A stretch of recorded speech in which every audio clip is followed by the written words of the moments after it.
So, for you, both parties are the same people. I need to understand how you process this information.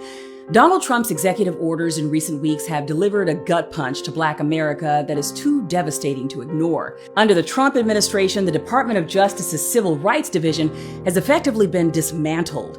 And we knew this was coming. It was all laid out in Project 2025. Now, let's be clear about what that means. There is now no federal oversight of civil rights violations, no enforcement of fair housing laws, no protection for our voting rights, no prosecution of hate crimes, no investigations into police misconduct. In one sweep, the very infrastructure that was built over decades of blood, organizing, and advocacy to hold this country even slightly accountable to its promises of equality has been ripped apart. But it doesn't stop there.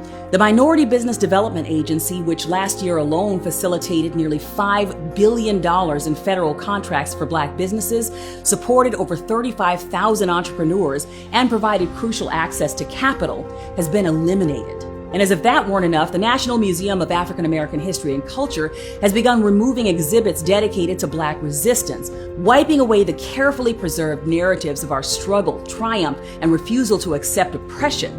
This isn't just policy disagreement. This isn't politics as usual. This is erasure. This is intentional. This is a campaign to unravel every hard-won inch of progress that our people have made. Now, here's where I'm going to pause and ask a real, honest question. If you still believe both parties are the same, I need you to sit with this information and sincerely ask yourself, why do you feel that way?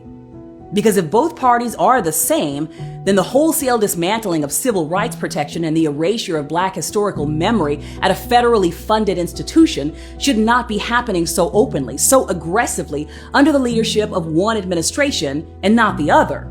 Ask yourself, if two political parties were truly identical, why would one be actively gutting civil rights oversight, abandoning voting protections, and dismantling cultural institutions, while the other, imperfect as it is, at least attempts to preserve those structures? You can criticize both parties. You can and should push for better leadership across the board. No one is asking for blind loyalty. But to say that the parties are the same, that is not rooted in facts. That is rooted in frustration. And frustration cannot replace clarity. The Trump administration is not just targeting laws, they are targeting memory.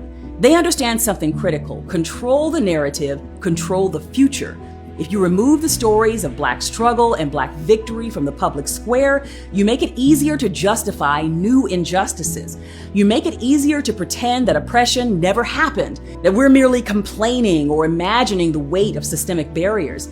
This is the blueprint of authoritarianism, and it's been unrolling steadily while too many of us have been lulled into a dangerous cynicism, repeating mantras like, oh, Republicans and Democrats are two wings of the same bird, because it feels easier than confronting the ugly, exhausting reality in front of us.